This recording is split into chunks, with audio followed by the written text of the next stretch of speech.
Hello everyone, Mighty Benaya back with the Horse Force Merchant of Menace game. And a lot has happened since I last updated you, so I'm going to go through a brief history of what has happened and show you where I'm at now. As you can see, I am at war with Japan. That is one of the big things that happened. So, the first thing that happened, I got right-of-way with Shenyang. I don't remember if I had it before the last update that I had or not, but because I had right-of-way with them, I sent 50 troops from my provinces to attack Manchuria at their capital, Harbin. I believe it was 50 troops. It was somewhere in that area. He only had 7 troops at his capital. Well, right as I declared war on him, he logged on and he gold marked a level 2 fort and sent a bunch of troops to defend Harbin, so I lost those troops. But I still had plenty at home. It wasn't a huge commitment, and my goal was to snipe his cap to decrease his morale across his nation so that I could slowly eat it up with spies. Because I attacked him, Manchuria decided that I was the biggest thorn in their side. So they took literally all of their troops and pushed into me. I had a level 2 fort. They pushed into it. They pushed through it. So they took this province and pushed into Pyongyang. You can see I have 0 fish. I put absolutely all of my fish into the market. So let me show you fish, all offers.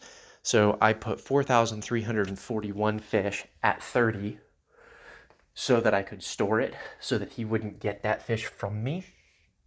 And I put it into the market so I can retrieve it at any point if I need it. And then I let him take Pyongyang. I shut down my railroad and I shut down my recruiting office. I don't know if the recruiting office is online or not, but given that the railroad is offline, it is my assumption that he is getting no recruitment out of Pyongyang. And then yesterday, I put every single one of my spies, all 30 of them, yes, I had 30 spies in Pyongyang to decrease the morale because I cannot afford to attack Pyongyang with the troops that I have, because simultaneous to Manchuria coming down from his provinces to attack me, at the same time, Japan was prodding with 40 troops. He was trying to land troops. I built a fort here because he was trying to land there. And I didn't want to declare war on him to attack his disembarking troops. The first time, I should have attacked his disembarking troops the first time because then I may have been able to save Pyongyang. But he tried to disembark a second time down here. And so what I decided to do was allow Manchuria to go ahead and push me to kill Japan's invasion, because I can't fight 2 of them at the same time. I couldn't fight 2 of them at the same time. So kill Japan and then face Manchuria. And I say kill Japan, like kill his forces. And it was fortunate for me that I have allies in the area, and as soon as Manchuria started making moves, they just got decimated. Lalakurd, Mongolia, just absolutely destroyed Manchuria. And that is one of the big reasons why you shouldn't commit everything in a single attack. You shouldn't commit everything in a single push, because yes, he made some ground. He took 3 of my territories. But the price of him taking 3 of my territories was he lost everything. I'm currently going to just leave this because I'm losing some money by not having fish income. I'm losing, grain production, which is money. but I have lots of like I'm not poor right now, and I I'm fairly confident that this player is no longer. I'm pretty sure they've archived this game, so I can afford to just sit here and wait and let the low morale destroy these troops, knock the number of troops down before I go in and walk into Pyongyang. Who knows? They may have in a couple of days low enough morale for me to for it to rebel to me. It'll knock down their troop numbers, and then I might get some free troops out of it. I would not be opposed to that. Now, Japan has. I've sent communications to Japan, and I've said, hey, like, I get where you're coming from. I looked weak, and I made a choice. I killed your units. If you want peace, we can have peace. Otherwise, we need to, like, get off my borders. You need to make a choice. Are we going to be at war, or are you going to accept peace? Are you going to accept your losses and cut loose? He's not gotten back to me. I did try to sneak a couple infantry into his area, but I was unsuccessful at that. But I do have spies. I'm committed to Japan at this point. Japan is my enemy, and I've got all of my spies in Japanese centers to try to lower his production, but also I'm in areas that it's going to be hard for him to improve the morale improve and continue to defend. So like I'm in Oka, and I think I did maybe this province, Hiroshima, and I know I'm in Jeju, this island. I'm in these locations because I know it will be harder for him to defend, and he's sitting here with 30 troops, threatening to land, but that threat is like until he starts to land, I don't care. I don't care if he's got troops sitting there because I can respond pretty quickly, and I built, this is about to be level 2, and this is level 2, so Manchuria can't see how many troops I have in these locations. He can see how many I have here because it's just a level 1 fort, and actually I'm going to go ahead and repair that. He can see how much I have here, but assuming he logs back on, which I don't think he will, if I have this up to a level 2, he can't see what I have there, and even if he could, I'm going to have a good time defending against that. But what I want to do is I want to finish or get at least halfway to level 2 here in Seoul, so that whenever these guys land, I can bring troops down. I can kill them, kill the troops landing, and then I can go back to Seoul.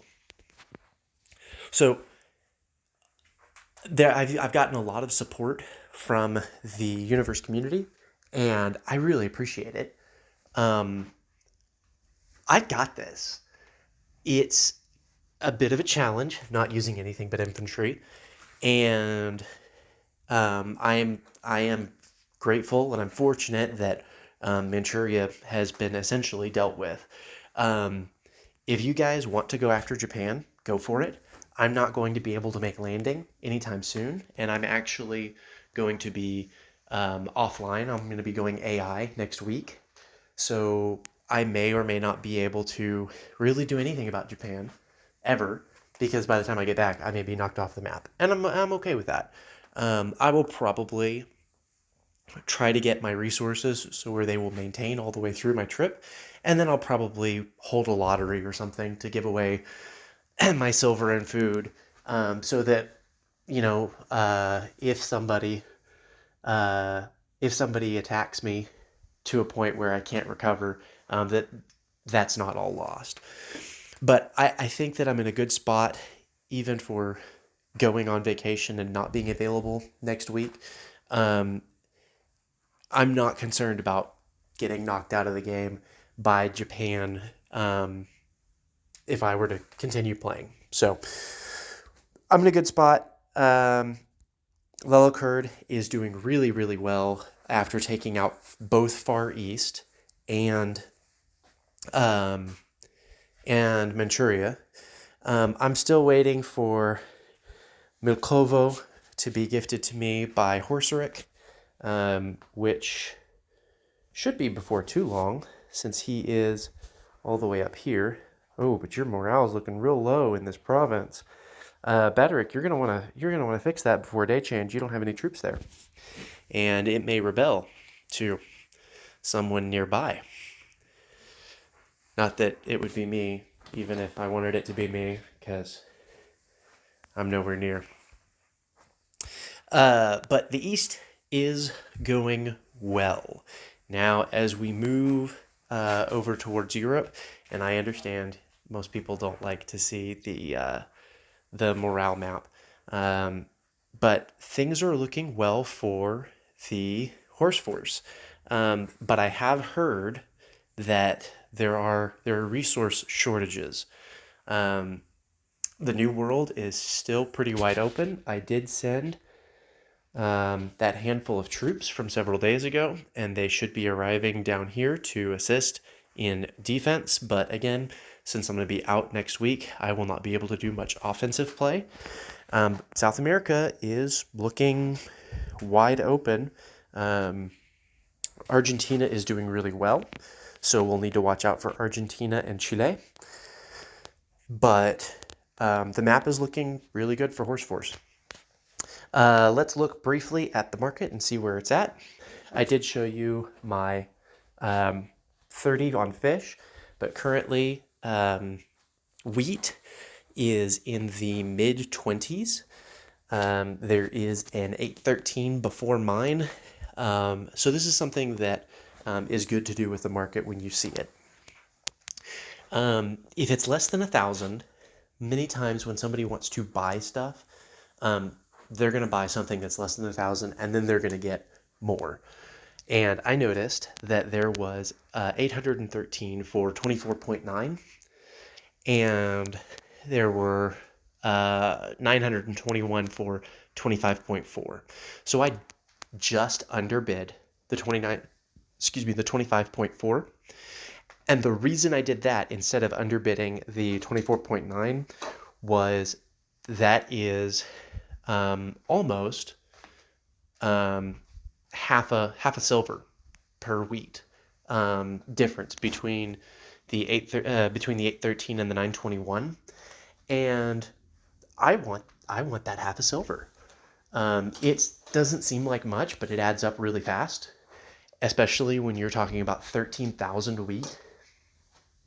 So half a silver per wheat on 13,000 wheat, that's 6,500 silver for free, essentially. So instead, because the 813 is less than 1,000, and that's kind of my general rule, is if it's less than 1,000, then people will buy that and then some.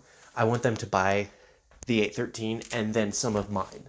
So I'm going to put it at the highest price point I can while underbidding the less than 1,000, because there is a gap there. If there wasn't a gap there, I might have underbid the 813.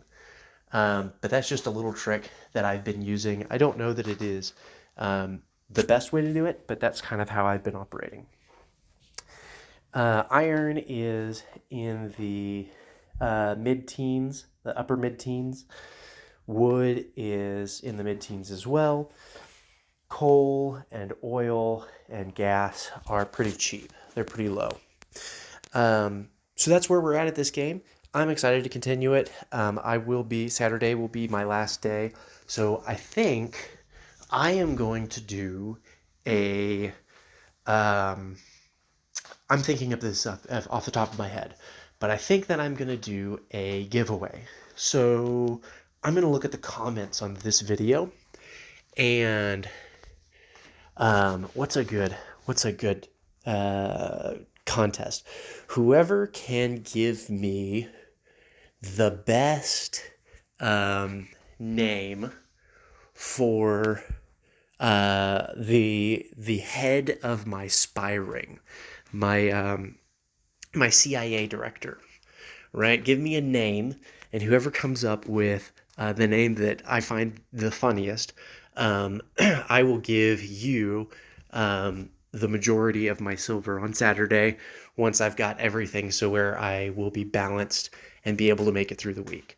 I'm excited to see your comments. Hit a like if you're enjoying this content, and if you want to continue seeing stuff like this, stuff like you know what, I really, when I get back, I'm gonna see about putting together a spy game, a all espionage game on a 500 map. And that's going to be a lot of fun. So if you want to see content like that, subscribe so that you can see new videos. Soli Deo Gloria, and till next time.